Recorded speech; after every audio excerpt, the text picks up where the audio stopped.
তো ব্যস্ত থাক এরকম করে করতে পারবে না একটা করলে একটা করবে না এটা হবে না তোমরাই করতে হবে না কয়েক তোমরা করবে চাকরি করবে লেখাপড়া করবে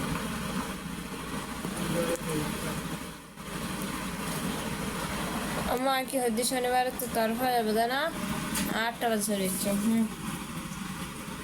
প্রতি বদিন কিলে তার মধ্যে হদিন দেবে আমার অনেক পরীক্ষার সমস্যা হচ্ছে ও আর এগুলো এখন লাগবে তারপর না এখন কেন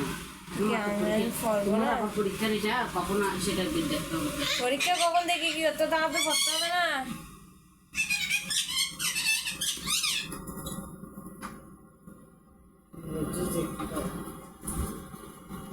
9টা বাজালে কি পড়তে যেতে হয় না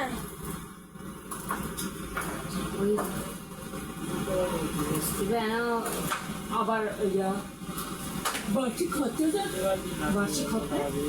কেন হলো ডিসেম্বর না বার্ষিক ডিসেম্বর